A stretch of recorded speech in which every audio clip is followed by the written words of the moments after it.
ఈ కార్యక్రమం తీసుకున్నటువంటి అర్చక పరిషత్ వారికి పంతులకు అందరికీ కూడా పేరుకోవాల నమస్కారం తెలియజేస్తూ, ఇదే విధంగా మనం అందరం కూడా ఈ దేశంలో జరిగేటువంటి హిందువులపైన జరుగుతున్నటువంటి దాడులను సమిష్టిగా ఖండించాలని, అలాగే ఇందాక మన సోదరుల విషయాలన్నీ చెప్పిన జమ్మూ కాశ్మీర్లో జరిగిన సంఘటన మీ అందరికీ తెలుసు.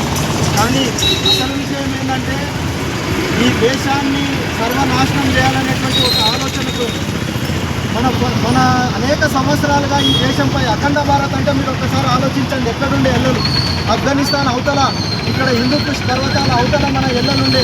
ఒకప్పుడు ఈ సనాతన ధర్మం ఈ ప్రపంచం మొత్తం మూలంగా ఉండినటువంటి పరిస్థితి.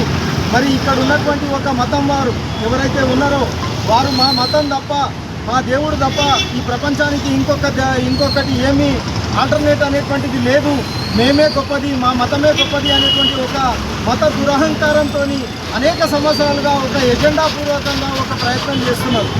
దాన్ని విస్మరించిన దినాలు ఈ సమస్యలకు పరిష్కారం కాదు. ఎందుకంటే వారు మన ఎల్లలన్నింటినీ తీసుకుంటూ ఆఫ్ఘనిస్తాన్ విడిపోయింది, పాకిస్తాన్ విడిపోయింది, ఇక్కడ బంగ్లాదేశ్ ఏర్పడ్డది, ఇంకా మిగిలినటువంటి అనేక చరిత్ర, ఒకవేళ మీరు చరిత్ర పుటలలోకి వెళితే ఈ దేశంలో ఉన్న, ఈ ప్రపంచంలో ఉన్న అనేక సంస్కృతులు ఈరోజు ఆ దేశాలలో కనబడతలేవు. సిరియా కావచ్చు, ఇంకా అనేక రకాల దేశాలు ఈరోజు ఇస్లామిక్ రాజ్యాలుగా మారినాయి. ఎందుకు మారినాయి అనేటువంటిది ఒక్కసారి ఆలోచించాలి. ఈరోజు బ్రిటన్ అనేటువంటిది వాళ్ళ చేత లేదు, ఈరోజు ఈ ఇస్లామిక్ కంట్రీగా త్వరగా మారబోతున్నది. ఇప్పుడు ఇక్కడ ఉన్నటువంటి కేరళ కావచ్చు, పశ్చిమ బెంగాల్ కావచ్చు, లేకపోతే జమ్మూ కాశ్మీర్ కావచ్చు, ఇట్లాంటి ప్రదేశాల్లో కూడా వాతావరణం ఏ విధంగా ఉన్నది, ఎందుకు వస్తుంది ఈ పరిస్థితి అనేటువంటిది ఆలోచించాలి. గతంలో ఉన్నటువంటి అనేక సంస్కృతులు, ఈజిప్ట్ సంస్కృతి కానీ ఇంకా అనేక రకాల సంస్కృతులు ఎందుకు మాయమైనవి, ఈరోజు ప్రపంచ పటంలో కొన్ని దేశాల యొక్క చరిత్ర లేకుండా ఎందుకు పోయింది అనేటువంటిది ఆలోచించాలి. అయితే ఈ సనాతన ధర్మం యొక్క గొప్పతనం వల్ల మన దేశం మీద అనేక సంవత్సరాలు ముస్లింలు పరిపాలించిన, బ్రిటిష్ వారు పరిపాలించినా కూడా మన దేశం యొక్క సంస్కృతి చెక్కు చెదరలేదు. కాబట్టి దీన్ని ఏ విధంగానైనా జిహాద్ పేరు మీద మార్చాలనేటువంటి ఒక ఉద్దేశము, ఒక ఎజెండాతో వాళ్ళు ముందుకు వస్తున్నారు. దీన్ని అందరము మనం గమనించాలి. ఈ గమనించి మనం చేయాల్సింది ఏమిటి అనేటువంటిది మీకు అందరికీ తెలుసు. ఈరోజు మనం ప్రత్యక్షంగా కత్తులు, తుపాకులు పట్టుకొని పోరాటం చేయాల్సిన అవసరం లేదు.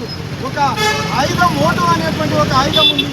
ఆయుధాన్ని సరైన పద్ధతిలో మనం ఉపయోగించుకొని ఎవరైతే హిందువులకు, ఏ పార్టీడైనా కావచ్చు, హిందువులకు అనుకూలంగా ఎవరైతే ఉంటాడో వానికి మనం ఓటు చేయడం ద్వారా మనము మన సమాజాన్ని గట్టిపరచుకోవచ్చు. ఇందాక మన సోదరులు చెప్పినట్టు కులమతాలకు అతీతంగా మనం ఉండాల్సినటువంటి అవసరం, ఆవశ్యకత వచ్చింది.